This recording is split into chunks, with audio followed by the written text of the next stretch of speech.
Төрийн шагналд зохиолч Далхаагийн норов. Залбирал, өгүүлэг. Энэ явдал тун яозгүй нэгэн зүүднээс эхлэв. Манер хүдрийг 9 давхар байшингийн дээвэр дээр дэвхцэн бүжгэлж байна гэж зүдлээ. Дэвхцэхтээ бүр цаанаа нэг л авзаатай орилон ганихран дээр үсэрч сарвалзан тарвалзан үсчиж байна. Баясал хөөрөндөө дэвэрч нисэх гээд байгаа юм шиг, эсвэл гутрал цөхрлөөс болж амиа иг үтгэхээр шийдсэн юм шиг үсрэх тусмаа улам дээр хөөрч буух бүртээ дээврийн ирэмг рүү ойртон дуун улам цангинаад нэг холдоод нэг ойртоод байх. Манер бойл гэж хашгирах гээд хоолойн тагжран дуун гарахгүй хийдэмий амаа ангалцсан. Зүрхээр нь ч хатгах шиг хүдэр нэг их адтай, нэг их цоглог, нэг их гунигтай дуугараад тэртээ дээр үүлний наан үсэрснээ буухтаа дээврийн ирэмгээс халиад явчихав. Тэр их өндрөөс нисэн унахтаа тэнгэр гэж хашгирсан шиг. Гэвч мэдэхгүй сэрсэн хойноо цочирдон бүлгэлсэн зүрхээ намжааж ухаад бодвол тэнгэр гээгүй, харин баяртай гэсэн шиг санагтаад байжээ. Манер хадаж хуурайсан уруулаа шилмдэн хөнжил дотроо эргэж хэвтэхдээ энэ юу нь юу болж вэ? Юу болов? Буян нэххээр ингэж зүүдлэгдээд байдаг юм гэсэн. Тэр нь болж байгаа юм болов гэж бодож байжээ. Тэгдэгч байсан нэг л эвгүй. Түүний сүүлчийн удаа цангинсан дуун чихэнд сонсогдсон. Нуруу өөд хүүт оргиулах шиг болно. Нойр нь сэргчихв. Босч зул өргмөрч санагдав. Уг нь өргөдгөө өргөсөн лимсэн. Гэтэл бас юун дутсан юм бол? Нэг л юм дутуу байжтэй. Юу юм бол? Амьд ахуй цагт нь дутаав уу? Өнгөрсөн хойно нь дутаав уу? Энэ тухай манер зөндөө бодож нойр хулжаан орондоо хөрвөөлөө. Өглөө босоод ердөөл шийдэж орхив. Хуанли үзвэл нөгчгсдийн хойноос буян үлдвээс сайн гэжээ. Жингээд ламд очихоор боллоо. Ажил төрлөөж хойш тавив. Ердөөл ламд очиж буян үлдэхээр шийдлээ. Ингэж шийдэх амархан. Харин хаана ямар ламд очихв? Зүгээр л нэг дацсан уншлага номын газар очиж учир тухайгаан хэлж нэр бичүүлж хэдэн төгрөг төлж ерөөл айлтгуулчих нь амар боловч сэтгэлд нэг л сэвтэй. Тэр олон хүний буян нүгэл жаргал зовлонгийн үйлэнд холдуулах хэрэг ер нь байгаа юм уу? Буян хийх гээд бөөн хар нүгэл лайланчгийн үдийг нээчих юм билүү? Хэмэдэн. Бас тэр уншлах нь олон амьтныхыг бөөнддөг болохоор цаашаагаа юу ч болоо билээ. Хүссэн эзэндээ оногдооч уу, гүйч үү? Ямар ч гэсэн таньдаг мэддэг хүндээ ганцаарчилж айлтгсан нь дээр. Жингээд тийм хувраг хэн хаа байх вүлээ хэмээн бодож гарваа. Чулуунч томдондоо. Уг нь нийлж нөхөрлөж айлд залагдахад нь бараа болж арх дарс балгалцаж гүрэм дорм хийхэд нь тусалж явсан. Эрдэмтэйж, элдвтэйж толгой. Гэвч ийм юмд тэр томдно. Ямар тоол дээрхийн гэгэнд тоогдож хэдэн жил дэрэгдэн ном бяцлах байд. Даалам уг нь татгалзахгүй. Сургууль ном зэрэг зэндаагийн дүүргэсэн том лам иймэрхүү юмд улган шуурхай. Санаа тавимхай атал нэг л бишээ. Өөрийн гисэн датсан сүмтэй болооч тэрв буян ном гэхээсээ бурхан тахил хашаа хороо гэх нь илүү болчихсон хүн шиг санагдаад байдгийг. Үүнээсээ болоод зулай нь халцарч махан толгойлж яваа юм шиг. Уг нь яг таарах хүн бол дүнхүү гавж. Гавж гэдэг нь багын хоч юм. Дунд сургуулийн торчхор хөх банд байхаас л өвөг эцгийн дагаж майнын шидэнд автаад үсийн хусуулчихсан хүн. Хожим хүрээ хийдэж шавлан сургууль номын заалгасан байх. Харин дүүргэсэн эсхийг бүү мэд. Ямар ч ятугай гандан хийдийн дэргэд дөрвөн хантай гэр барьж тортог ханхалсан баримтаг шоголтой ном хураагаад 10 тал хомоолоор данх цай буцлана гэд элэнхий модон орон дээр завилж суугаад уулзсан. Тэр өвөлнийг тааралдахад өөрөө ойсон болов уу гэмээр мөрийн сарын ойдолтой лам захтай төвстэй пөөнгөр улаан дээлтэй зулган хэвтчихсэн монгол гутал өмссөн атлаа сэртгэрж ихтэй зуны тоорцог тавьчихсан явсан. Дараа зун уулзахад толгой шалдан эрүүн дороо төөхрийн ямаан сахалтай нэг явсан. Ямар ч гэсэн хормойн дэв амсалгүй номын мөр хөөсөн хүн. Харин тэгж хар нэлхаасаа номд нэвтэрсэн гэхэд дээшин гарсангүй. Байтгал нэг хурлын лам дуулдах юм. Тэр маань ер нь хаа явдгийн бол сурглаад явбал олдох болов уу? Майнэр гайгүй сайхан хадаг нэгийг олж өвөрлөөд гандан хийд орох замдаа өөр хэн байх вүлээ гэж бодсоор явв. Мэдэх таних ганц нэг банд санаанд орох боловч тэрчтэй өдий хөвсгөн насан дээр номд нэвтгээсэн огтд шамтах нь их биз. Майнэр орон дуулахыг огт хүсэхгүй байлаа. Гандан хийдэд эргэлчин мөргөлчин заримдаг. Хүүхэд дагуулсан эмгэд хөдөөний бололтой мөргөлчд тэнд энтхэн сунан мөргөж соврог хүрд эргүүлэн зарим нь хөх бох хооллож явна. Буян бодсон мөргөлчин хоногийн хоол горьдсон гуйлагчин мэргэлж түргэлж төөрөг заяа үзэж сан тавиад өгье гэсэн мэгчин ёс бодож гэдийсэн баян эрхэмтэн ер янз янз хүмүүс харагдана. Анир намхан их хийдийн хүрээ хотод хаяа сүрэг тагтаа дэрхийх хонх жингнэх дуулдаад чимээгүй болох нь зүүдний орныг санагдуулна. Майнэр хийдийн их хүрээнд орох хүмүүсийг амдан зогссон долдой харц гуйсан царайтай бэвгэр 8 ачаас хөх бухт өгөх атах будаа авснаар буйныхаа ажлыг эхэлвэ. Шувуу тэжээгч талигчийн хойноос үлдэх бас нэг буян. Бас хийдийн их хүрээнд хичнээн сувраг байна. Түүнд мөргөж хэдэн 100 хүрд байна. Бүгдийг эргүүлж дадсан дуган бүрийн шүтээнд хүрч залбирал үлдээ гэж боджээ. Чингээд эргэж мөргөж гуйж залбирч гарваа.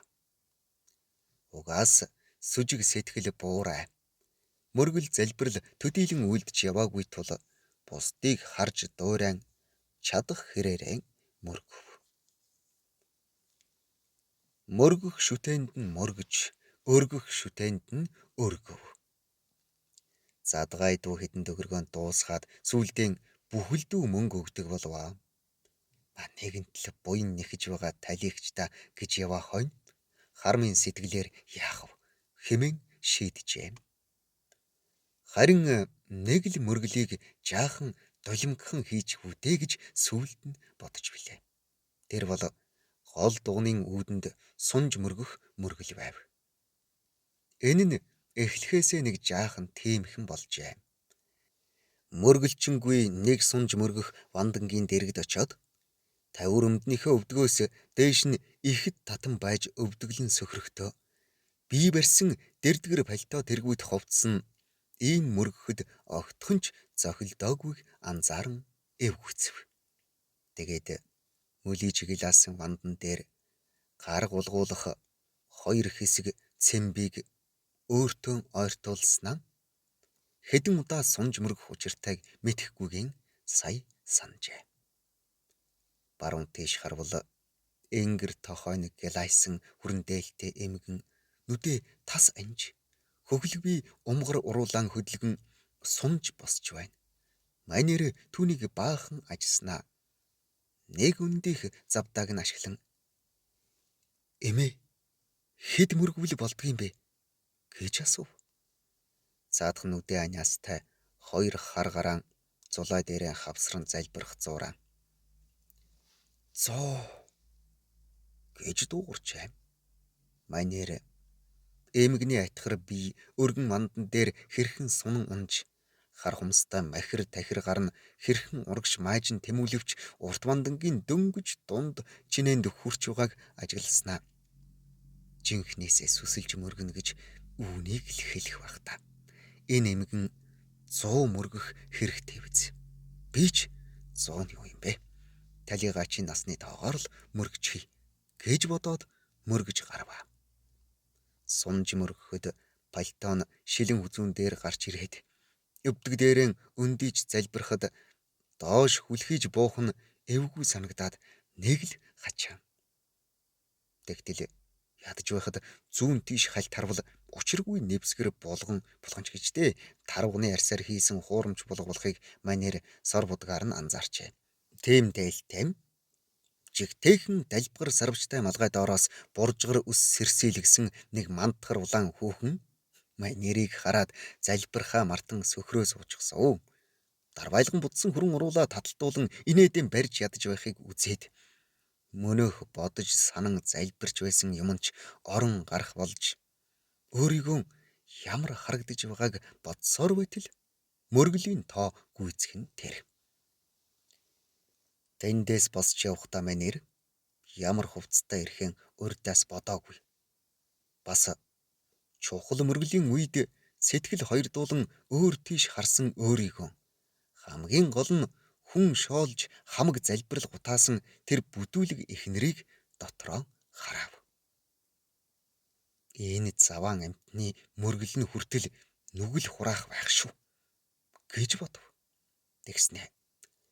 Бурхан шүтэний оронд буян хийж яваа хүн хар бор юм санаж болохгүйг гинт сэхээрээд өөрийгөө болоод мөнөх ичгвэргүй хүүхнийг уучлан санаа алдаад хөдрийнхээ тухай бодож эхлэв. Ямар өхөөрдөм хөөхөн хөгжөөнтэй амтан байлаад дандаа инээлгэж баясгаж хүн бүхэнд хайр түгээн байдагсан. Гутрах гуньх нь нэн ховор. Гуниглбал өөдөөс дүрлийтэл ширтээд суучхдагсан. Тэгээд баясгалантай болох нь амархныг яана. Харин өөд болохынхоо урд хэд хоногт таг дуугүй болсон та. Дүрлийтэл харах аач байсан. Үхэн гэдгээ мэдээд тэгсэн болов. Сунж мөргөхөнд улхан болсонд манер гонсойхон төдлөггүй болвоо. Учир нь аз таарч өндөр жанраасгт мөргөж амжив. Ихэд үйцэн өдөр, зул сарын сайн өдөр, их төр ёсны хэргийн үед эргэл мөргөл болдог тэр ховор их шүтэний сүм онгорхой дугунч тахилч нар нь ёс далбаан хийхээр орох яг тэр үе таарч тэднийг даган орж ганцаархнаа мөргөж залбиран бас бишрэх эмээх хүндлэх сэтгэл төрсөндөө манер баяртай болов. Өндөр жанраасгийн бүх хан тэр аяаран бурхнаар дүүрснийг үзээд ихэд гайхав. Тэр маань хойт насандаа сайн төрлийг олох болтугай. Уммайны бадмэхом. Манер мэгзэд жанраасгт захиж даатгаж гарч ирэв. Тэгтэл буйны мөр гэрэлтэх шиг болж хитгэн алгаад хэрэгтэй хүнтэйгэн дайралтах нь тэр. Хэдийн горлом дотор сулдаан явсан тэр идэрхэн ламыг үзмэгц манерийн дотор баяр ургаад явчихва. Нойднын 100 ус нутагтаан амарч явхад энэ лам оччихсон. Ойр тойрныхны сүлд хямар шингэсэн хэдэн хайрхны 5 чобог 3 хоногт багтаан тахиж бүх барилд уулж морь уралдуулан бужигнуулж байсан. Тэгэхэд танилцсан юм. Ямар ч гэсэн нутгийн хүн болохоор бас ч ураг саднаас нь мэдэх хүн тул дотн санагдав. Өөрөө хот хүрээнд өссөн гэх авч эхийн тал нь мань эртээ яахаргагүй нэг голынх юм. Тэр үед мань эр олон овоог ингэж бөөндөж тахиж болдгийм үү? Эд завдгууд нь хүнд мэнд дутаав гэж гомдохгүй байгаа гэж асуугаад хайрхны эзэд савдгууд аль нэгэндээ атаархахгүй. Харин ч сайн гэсэн бас тиймхэн хариу сонсоод өнгөрч билээ. Харин өглөөнөөс хойш сэтгэлдээ лам эрэхтэй түүнийг сансангүй. Одоо бариад авдаг хэрэг. Басчгүй багш лам юм гэдэг шүү. Өө ах хүү сайн уу гэж эрээгүйхэн мэдлээд хэв болсон хэдэн үгийг солилцох зуур хүзүүгэн базлан шилээ ширгэн хэд хэхрэх айдснаа. Нутгийн дүүн яах вэ? Хичээлээ заалгаад л гэснээ. Хөөе ахад толгойн юм байна уу? Толгой өвдөд. Гин. Мань нэр байхгүй гэлтгэн мөрөө хавчаад. Лам хүн толгойгоо өвдөгдөг юм уу гэж нэлээд дотн ахархуу нарган хийхдээ нодин овоо тахилахын үед цагаан хоолтон хэмээгдэж өрөм бяслаг будаа чихэр тэргүүтнийг сүүнд буцлах нь зооглож бас ч бор дарснаас хэд сүрхий татчгаад хөлсөн орчин суусныг санджээ. Уг нь толгой өвдөхөр уугаагүй юмсан гэснээ лам. Ах тэгээд ямар ажилтаа явна гэж бас хэнэггүйхэн асууж хийдийн горлом дотор яваа лам хар хүнийг харна. Нэг буйны ажиллаар гэвэл өө тийм үү яагав гэж шамдангуй асуув.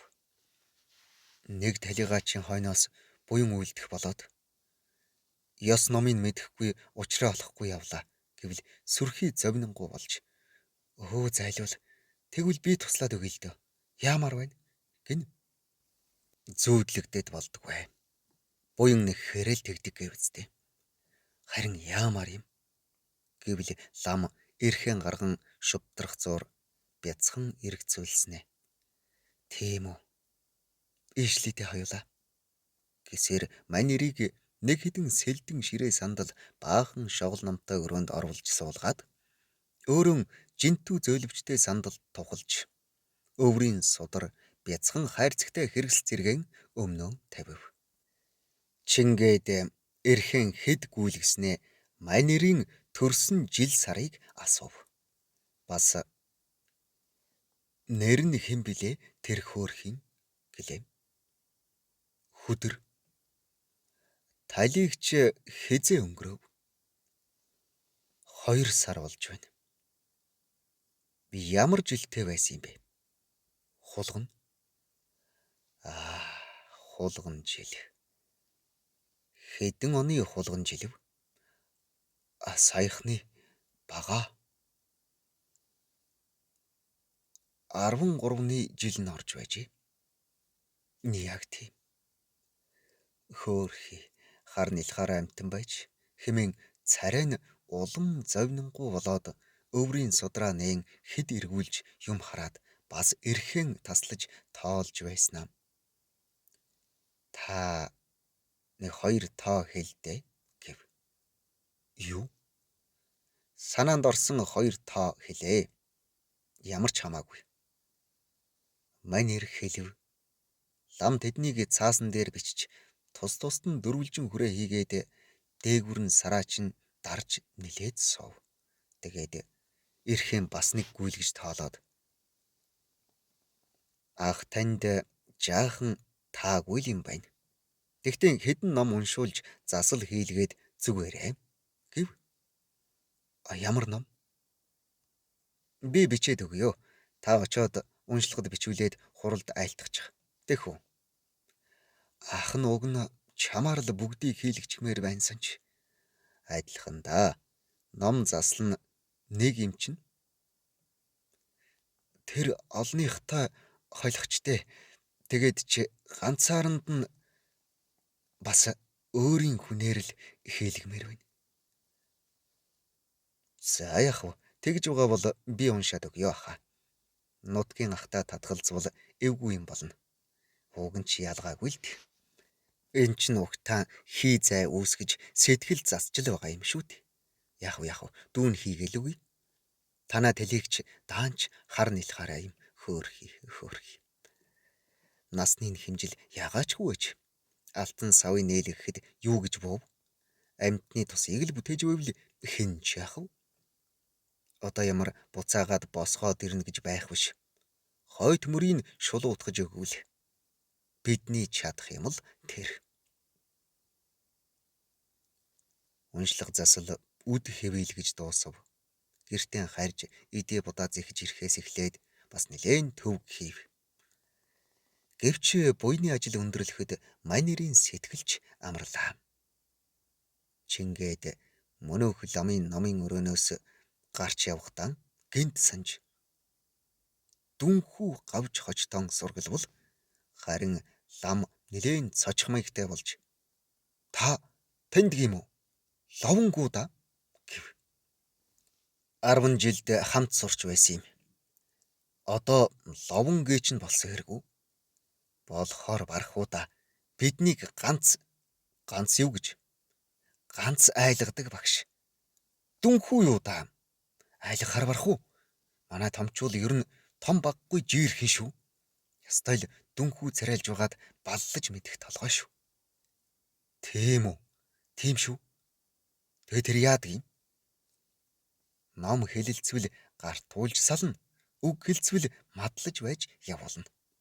Бэрх хүн шүү.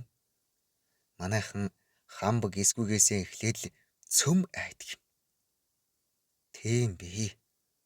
Түүнтэй уулзж болох болов уу? Уулзж яах юм? Хаана байдгийг заагаад өгөлт. Хэрэггүй дээ ах хүү. Сэтгэлдээ цөв хураахын нэмэр. Яах юм? Чи заагаад өгдөө. Би ядаж барааг нэг харъя. Ямар болж вэ? За яах вэ? Тэгвэл очиж хар да. Цаадах чинь заавал нэг зэвүү юм хэлнэ. Тэр нь санаанаас гарахгүй. Зогчин дугны хурал завсарлаж лам болон мөргөлчд гадаалж цөөн хідэн хуврага цав манжаан гүйцэн зооглох гэж шавдан дээрээ бөхөлдсөн дуганч тахилч нар нь балин зулаан сэргээж явна. Олон зул цахилгаан дэнгийн гэрэл байвч дуган сүмийн дотор харанхуйвтер сүрлэг ноёрхож байдаг нь хачи юм шүү. Тэр хамбын сэнтийн наан гэж идэр лам шивнээд бушуухан гараад явчих. Заасан хүнийг харвал харааны том шилтэй өргөн хар хяазтай шар торгон дээлэн дээр нарийн ноосон даван орхимж нүмерсэн хожгор дуу данхар толгойтой малгар улаан лам эрхэн гүйлгэн майн уншиж суугаан нөгөөх дэрчгэр хөх дүнхүү гавж мөн гэхэд бэрх. Майнэр баруун мөрөөд өгсөн хойморт гарч гол шүтээнд мөргөөд эргэж малгайгаан барьсаар дүнхүүгийн өмнө очвол цорбгор уруул хамрын сэртгэр угалц эрүүний хонхорхойн мөн манер ягаач юм өөрөө мэдлгүй шивгнэн бөхсхийн амар байна уу гэж мэдлэв. Дүнхүү гавж зовхон өргөж зузаан шилний цаанаас том харснаа. Ёор ажирсан шинжгүй өдөр бүр уулздаг хүнтэйгээ ярьж буй мэт тайван тогтун хөдөлж. За сайн уу? Та нар сайн уу? Чи юу гэж явна гэсээр эрхий хурууны арын хонхор дотор шар тамхи дүүргэн хамартаан хүргэж ховсороод шилэн хөөргөн өгөв. Манер баахан бажигдасхийн хөөргийг авч өнөрлөөд буцаахтай. Би сайн уу? Би бараг зүгээр шахам. Нэг буйны ажиллаар гэж яаран хэлбэлээ. Тэгээд бүтэй юу гэж асуугаад дүнхүү түүнийг нэг сүрхий харснаа эрхэн авч шугтран гүйлгэж үлзэв. Бүтлээ гэж манерыг хэлэхэд толгой өргөн сентийн хашлаг тохиолдоод нүдрүү нь эгц харав. Махалж таргалсан боловч би ариг танхи амгалан явсны гэрч болсон булбрайдуу цэвэрхэн нүүрэнд нь баг залуугийн танил ёжтой инэвхийлэл илтэг эрэлтэв. Тэгээд нохой долоо буйны ажилч гэж дээ. Чи чинь нохойг хүн болгох гэж яваа амтан байна шүү дээ. Их болсон 6 зүйл хамаг амтны тусын тулд гэдэг ч гэсэн одоо ч хүнээ хүн болгох гэж чадахгүй ядж байхад хэмээгээд үнэн биз гисэн шиг цоо ширтгэхэд манер элэг рүүгээ нодруулсан юм шиг навтас хийж билээ. Яаж мэддэг байна энэ дүнхүү? Амар амгалан бодимрын биелэл болсон их хийдийн горломоос гарч явахтаа манер дүнхүүгийн гарахын өмнө хэлсэн хүн нь нохой болох гэж зүтгэдэг өнөө цагт чийч харин хүн хэвээрэл байгаа юм байна да гэсэн үг хүд хийсэн хоолойн угийн хөх инээд чихэнд нь хангансаар байв. Ийхүү хүдэр хэмээх бяцхан хөөрхөн хавын хойноос үйлдсэн буйны ажил дуусваа. Манер хүдэр гэдэг нохойтой байлаа. Түүнийг насны туйлд хүрээд үхэгт нь хээр аваачиж сүүлийн таслан дэрлүүлж оршоогоод хойд насандаа хүн болж төр хэмээн ерөөсөн байжээ.